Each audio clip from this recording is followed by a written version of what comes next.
നമസ്കാരം. നമുക്ക് പെട്ടെന്നൊന്ന് +1 ഒരു ക്വസ്റ്റ്യൻ പേപ്പർ കഴിഞ്ഞ വർഷത്തെ ഒരു ക്വസ്റ്റ്യൻ പേപ്പറിലേക്ക് 2023 മാർച്ചിൽ ക്വസ്റ്റ്യൻ പേപ്പറിലേക്ക് ഒന്ന് കടന്നു പോകാം. പുതിയ ക്വസ്റ്റ്യൻസ് ആഡ് ചെയ്തിട്ടുണ്ട്.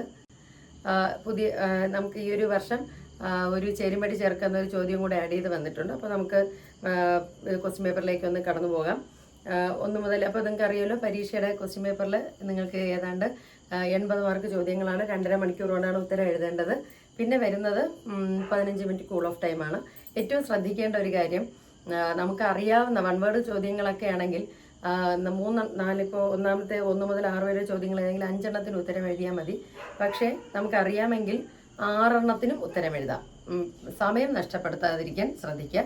പക്ഷേ ഇങ്ങനെയുള്ള 1 വേർഡ് ചോദ്യങ്ങളൊക്കെ മുഴുവൻ ഉത്തരം എഴുതുന്നതാണ് നല്ലത്. അപ്പോൾ തെറ്റിപ്പോയാൽ പോലും ഏറ്റവും ബെസ്റ്റ് ആയിരിക്കും സെലക്ട് ചെയ്യുന്നത്. അതുകൊണ്ട് 1 വേർഡ് ക്വസ്റ്റ്യൻസ് 2 മാർക്ക് ചോദ്യങ്ങളുമൊക്കെ എല്ലാ ചോദ്യങ്ങളുടെ ഉത്തരം എഴുതാൻ ശ്രദ്ധിക്കുക. പക്ഷേ അപ്പോൾ നമ്മുടെ സമയം നമ്മൾ ശ്രദ്ധിക്കണം. ബാക്കിയുള്ള ചോദ്യങ്ങളുടെ ഉത്തരം എഴുതാനുള്ള സമയം കൂടെ കണ്ടെത്തിയതിന് ശേഷം മാത്രമായിരിക്കണം അങ്ങനെ ഉത്തരം എഴുതേണ്ടത്. അപ്പോൾ ഇതിൽ ആദ്യ ചോദ്യം, ബാലചന്ദ്രൻ ചുള്ളിക്കാടിന്റെ സന്ദർശനം എന്ന കവിതയിൽ മിഴികളിൽ നഷ്ടപ്പെടുക എന്ന പ്രയോഗം ഉണ്ട്. അപ്പോൾ ആ പ്രയോഗം കൊണ്ട് അർത്ഥമാക്കുന്ന 2 ആശയങ്ങൾ ഏതൊക്കെയാണ്? പരസ്പരം കണ്ണുകളിൽ നോക്കിയിരിക്കുമ്പോൾ പ്രണയികൾ അവരുടെ വേദനകൾ മറന്നുപോകുന്നു. രണ്ടാമത്തേത്, വാക്കുകൾ കൊണ്ട് വിവരിക്കാനാവാത്ത ആന്തരിക ഭാവം പരസ്പരം ഉൾക്കൊള്ളുന്നു. ഇങ്ങനെ 2 പോയിന്റ്സാണ് ആ ചോദ്യമായിട്ട് ബന്ധപ്പെട്ട് വരുന്നത്. രണ്ടാമത്തെ ക്വസ്റ്റ്യൻ, ഓർമ്മയുടെ ജനം എന്ന കവിതയിൽ സ്വാതന്ത്ര്യ സമരവുമായി ബന്ധപ്പെട്ട ചരിത്രവുമായി ബന്ധപ്പെട്ടുള്ള പ്രസ്താവനകൾ. അതിൽ ഒന്നാമത്തേത്, ആദ്യത്തെ കഥ എഴുതുന്ന കാലത്ത് ഭർത്താവ് ജയിലിലായിരുന്നു. രണ്ടാമത്തെ പോയിന്റ്, വള്ളത്തോൾ വന്ന ഒരു സമ്മേളനം ഉണ്ടായിരുന്നു. എപ്പോഴാണ്? സ്വാതന്ത്ര്യം കിട്ടുന്നതിന് മുമ്പ്. മൂന്നാമത്തെ ചോദ്യം, കായലരികത്തെന്ന സിനിമാ ഗാനത്തിലെ നാടൻ പ്രയോഗത്തിന് 2 ഉദാഹരണങ്ങൾ എഴുതുക എന്നുള്ളതാണ്. 1, കുറി എടുക്കുമ്പോൾ നറുക്കിന് ചേർക്കണമെന്നുള്ള അപേക്ഷ. 2, എരിയും വെയിലത്ത് കയ്യിലും കുത്തി നടക്കുക എന്നുള്ളത്. അത്. 4ാമത്തെ ചോദ്യം, ബാബു കാമ്പ്രത്ത് സംവിധാനം ചെയ്ത കൈപ്പാടില് ആ ഡോക്യുമെന്ററിയുടെ പുരസ്കാരങ്ങൾ എഴുതുക എന്നുള്ളതാണ്. 1, മികച്ച പരിസ്ഥിതി ചിത്രത്തിനുള്ള വസുധ പുരസ്കാരം. 2, വാതാവരൺ പരിസ്ഥിതി ചലച്ചിത്ര അവാർഡ്. 5ാമത്തെ ചോദ്യം, അമ്മയുടെ സ്നേഹവാത്സല്യങ്ങൾ ആവോളം പകർന്നു കിട്ടിയ കൃഷ്ണന് വൈകാരിക മുഹൂർത്തങ്ങൾ മറക്കാനുള്ളതല്ല. 2 സന്ദർഭങ്ങൾ എഴുതുക എന്നുള്ളതാണ്. 1, അമ്മ പാൽ വെണ്ണം നൽകിയത്. മറ്റത്, പിള്ളേരെ നുള്ളിയതിന് അമ്മ എങ്ങനെയാണ് അടിച്ചത്? പീലി കൊണ്ടാണ് അടിച്ചത്. ഇത് 2മാണ് അതിന്റെ ഉത്തരവായിട്ട് വരുന്നത്. ആറ്റൂർ രവിവർമ്മയുടെ സംക്രമണം എന്ന കവിതയിലെ സ്ത്രീയുടെ പ്രത്യേകതകൾ. 1, നടന്നിട്ട് പുറപ്പെട്ടെടുത്ത് നിന്ന് തന്നെ നിന്നുപോയവൾ, അവിടെ തന്നെ നിന്നുപോയവൾ. 2ാമത്തെ, നെഞ്ചിൽ ചവിട്ടുകൊണ്ടിട്ടും ഉണരാത്തവൾ. ഇനി 7 മുതൽ 10 വരെയുള്ള ചോദ്യങ്ങൾ ഏതെങ്കിലും 2 എണ്ണത്തിന് 1, 2 വാക്യത്തിൽ ഉത്തരം എഴുതിയാൽ മതി. ക്വസ്റ്റ്യൻ പേപ്പറിൽ തരുന്ന നിർദ്ദേശങ്ങൾ അതുപോലെ പാലിക്കുക. 1, 2 വാക്യത്തിൽ ഉത്തരം എഴുതിയാൽ മതി. അപ്പോൾ നമുക്ക് സമയം കുറച്ചുകൂടെ കൃത്യമായി നമുക്ക് ലഭിക്കും. അപ്പോൾ ഇവിടെ വേരുകൾ നഷ്ടപ്പെടുത്തുന്നവർ എന്ന ഭാഗത്ത് മരം മനുഷ്യനായി അതിൻ്റെ മനുഷ്യഭാവം കൈവരിക്കുന്നുണ്ട്. 2 ഉദാഹരണങ്ങൾ കണ്ടെത്തുക എന്നൊരു ചോദ്യമുണ്ട്. അപ്പോൾ ഇവിടെ ഒന്നാമത്തേത് മാതൃക കൊടുത്തിട്ടുണ്ട്.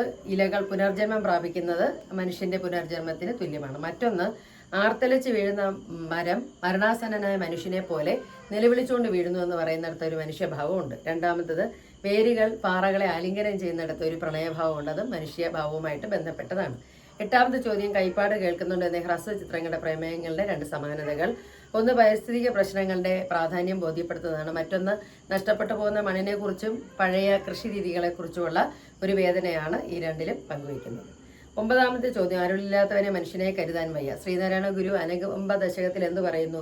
നാറുന്ന ഒരു ഉടൽ മാത്രമാണ് അരുളില്ലാത്തവൻ. 2ാമത്തെ പോയിന്റ്, മരുഭൂമിയിലെ നിർഗന്ധമായ പുഷ്പമാണ് അരുളില്ലാത്തവൻ. 10ാമത്തെ ചോദ്യം, പീലിക്കണ്ണുകൾ എന്ന പാഠഭാഗത്തിൽ കൃഷ്ണൻ ഓർത്തെടുക്കുന്ന കൂട്ടുകാരുമൊത്തുള്ള ബാല്യകാല അനുഭവങ്ങൾ. കാളന്തിയിലെ ലീലകൾ. പിന്നെ കാളന്തിയുടെ തീരത്ത് കായ്കനികൾ തിന്ന് നടന്നത്. 11 മുതൽ 17 വരെയുള്ള ചോദ്യങ്ങൾ. അപ്പോൾ ഇത്രയും വരെയുള്ള ചോദ്യങ്ങൾ മാത്രമേ നമുക്ക് എക്സ്ട്രാ ക്വസ്റ്റ്യൻസ് എഴുതാനുള്ള സമയം ലഭിക്കൂ. ബാക്കിയുള്ളതെല്ലാം നമുക്ക് അരപ്പുറമൊക്കെ എഴുതേണ്ടതാണ്. അരപ്പുറം എഴുതുമ്പോൾ ഇൻട്രൊഡക്ഷനും കൂടെ ചേർത്ത് എഴുതാൻ ശ്രദ്ധിക്കണം. 4 സ്കോറിന്റെ ഒരു ചോദ്യമാണ്. സമൂഹത്തെ ഗുണപരമായി പരിവർത്തിപ്പിക്കാനുള്ള ശ്രമങ്ങളിൽ ഏർപ്പെടുന്നവരെയാണ് ചരിത്രം ഓർത്തു വയ്ക്കുന്നത്. ജോനാഥൻ എന്ന കടൽക്കാക്കയുടെ ജീവിതവുമായി ഈ ആശയത്തിനുള്ള ബന്ധം വ്യക്തമാക്കുന്ന കുറിപ്പ് തയ്യാറാക്കുക. അപ്പോൾ നമുക്കറിയില്ല, ജോനാഥൻ മറ്റുള്ള കടൽക്കാക്കകൾ കടലിന്റെ മുകളിലൂടെ പറക്കുമ്പോൾ അവൻ ആകാശത്തിലേക്ക് ഉയർന്നു പറക്കാനും തന്റെ ഒപ്പമുള്ളവരെ ഉയർത്തിക്കൊണ്ടുവരാനും ശ്രമിച്ചവനാണ്. ഇങ്ങനെയുള്ളവരെ കുറിച്ച് മാത്രമാണ് സമൂഹം എപ്പോഴും അത് അടയാളപ്പെടുത്തുന്നത്. അപ്പോൾ അത്തരം ഒരു കഥാപാത്രമാണ് ജോനാഥൻ.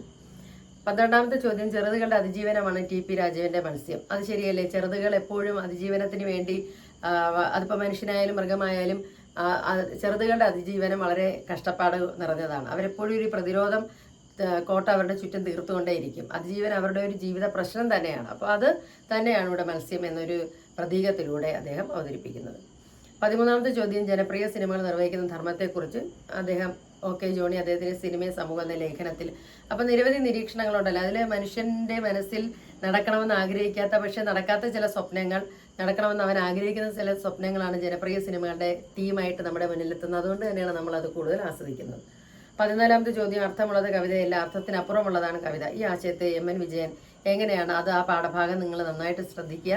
അതിനകത്ത് അതിൻ്റെ ഉത്തരം പറയുന്നുണ്ട്. പാഠഭാഗത്തിന്റെ വീഡിയോ കാണുക. 15ാമത്തെ ചോദ്യം, മുഹൈദ്ദീൻ മാലയിലെ സൂഫി ശ്രേഷ്ഠന്റെ അബ്ദുൽ ഖാദർ ജിലാനിയുടെ അവദാനങ്ങളിൽ വരുന്ന എന്തൊക്കെയാണ്?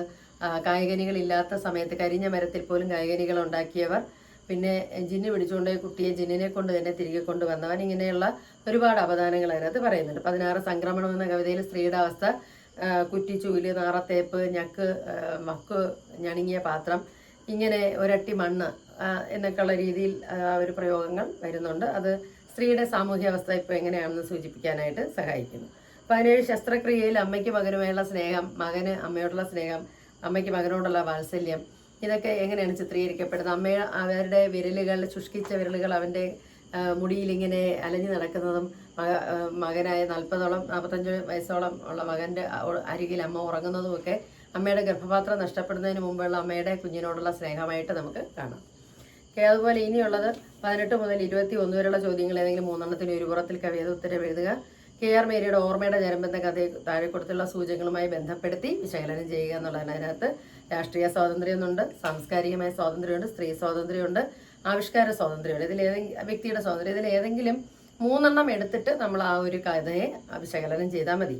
19 റിച്ചി ഭാര്യ മകൻ, ഇവർ തമ്മിലുള്ള ബന്ധമാണല്ലോ സൈക്കിൾ മോഷ്ടാക്കളിൽ നമ്മൾ പ്രധാനമായിട്ട് കാണുന്നത്. അപ്പോൾ ഇതിൻ്റെ ആ ഒരു സൗന്ദര്യം, ആ ബന്ധത്തിൻ്റെ ദൃഢത അതിൽ നിന്ന് കണ്ടെത്തി എഴുതുക.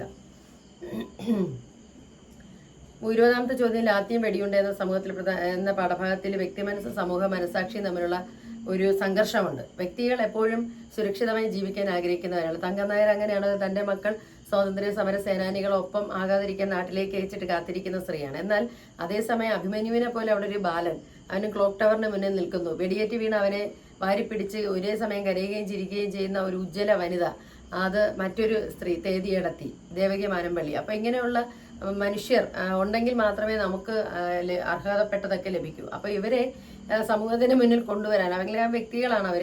സമൂഹം എപ്പോഴും വ്യക്തികൾ മുന്നിലേക്ക് വരണം എന്നാഗ്രഹിക്കുന്നു. പക്ഷേ സമൂഹത്തിൽ മറ്റു പലരും അങ്ങനെ ചെയ്യുന്നുണ്ടോ? ഇങ്ങനെയുള്ള ചോദ്യങ്ങളുടെ ഉത്തരം കൂടെയാണ് ഇതിൻ്റെ ഉത്തരം. 21ാമത്തെ ചോദ്യം, വാസന വികൃതിയുടെ ആഖ്യാന സവിശേഷത.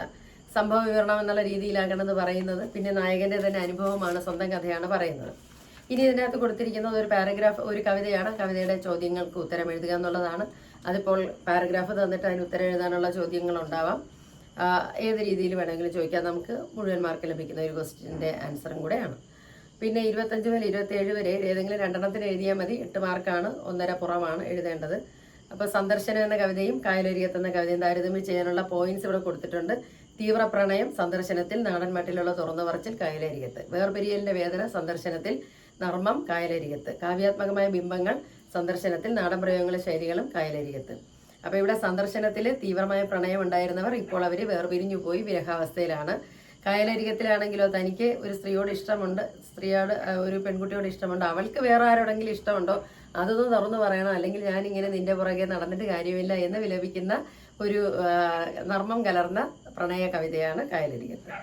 26ാമത്തെ ചോദ്യം, എന്തിനും അത്യാവശ്യത്തിൽ സാരമായത് ചില മുന്തിയ സന്ദർഭങ്ങൾ മാത്രകൾ മാത്രം, ചില നിമിഷങ്ങൾ മാത്രമാണ് മനുഷ്യായസിൽ ശ്രേഷ്ഠമായുള്ളത്. ഊഞ്ഞാൽ എന്ന കവിതയിൽ മനുഷ്യ ആയസിലെ മുന്തിയ സന്ദർഭങ്ങൾ തന്നെയാണോ ബഷീർ പറയുന്ന അനർഘ നിമിഷവും? അപ്പോൾ ഈ 2 പാഠങ്ങളെ തമ്മിൽ താരതമ്യപ്പെടുത്തുക. ഊഞ്ഞാൽ എപ്പോഴും പ്രസാദാത്മകമായ കവിതയാണ്. 2ാം ലോക മഹായുദ്ധത്തിന്റെ പശ്ചാത്തലത്തിൽ എഴുതപ്പെട്ടതാണ്. ദാരിദ്ര്യം അപ്പോൾ വലിയ പ്രശ്നമായിരുന്നു. എന്നാൽ പോലും 30 വർഷം കഴിഞ്ഞ ഭാര്യ ഭർത്താക്കന്മാർ ദാമ്പത്യം മധുരമായി സൂക്ഷിക്കുകയും പ്രത്യാശയോടെ ജീവിതത്തെ നോക്കിക്കാണുകയും ചെയ്യുന്നു. അനർഘ നിമിഷമാണെങ്കിൽ മരണം എന്ന അനർഘ നിമിഷത്തിലേക്ക് അടുക്കുന്ന കവിയാണ്, നായകനാണ് ഇതിലെ കഥാപാത്രം. ഇനി അടുത്ത ചോദ്യം 27ാമത്തെ ചോദ്യം, കാടിന്റെ നിഗൂഢത മനുഷ്യൻ സൃഷ്ടിക്കുന്നത് ഭയത്തിലുപരി ആകർഷണമാണ്. അതുകൊണ്ടാണല്ലോ കാട് കാണാൻ, നാടകം പോകാൻ ആളുകൾ ഇഷ്ടപ്പെടുന്നത്.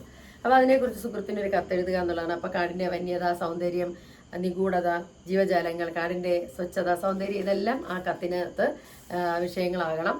അപ്പോൾ നമുക്ക് ഈ ചോദ്യങ്ങൾ, അതായത് 80 മാർക്ക് ചോദ്യങ്ങൾക്ക് 80 മാർക്ക് വാങ്ങാൻ പറ്റുന്ന രീതിയിലുള്ള ക്വസ്റ്റ്യൻ പേപ്പർ ആയിരിക്കും. പാഠഭാഗങ്ങളുടെ ആശയം വ്യക്തമായി അറിഞ്ഞിരുന്നാൽ ഉത്തരം എഴുതാൻ കഴിയും. പാഠഭാഗങ്ങളുടെ വീഡിയോ കാണുക, ടെക്സ്റ്റ് ബുക്ക് നിങ്ങളുടെ കയ്യിൽ തന്നെ വയ്ക്കുക, അണ്ടർലൈൻ ചെയ്ത് തന്നെ പഠിക്കുക, ചോദ്യോത്തരങ്ങളുടെ ഉത്തരങ്ങൾ വ്യക്തമായി മനസ്സിലാക്കുക. അടുത്ത ക്ലാസ്സിൽ കാണുന്നവരെ സ്നേഹത്തോടെ ഷീബ ടീച്ചർ. നിങ്ങൾക്ക് എല്ലാവർക്കും ഹൃദയം നിറഞ്ഞ വിജയാശംസകൾ.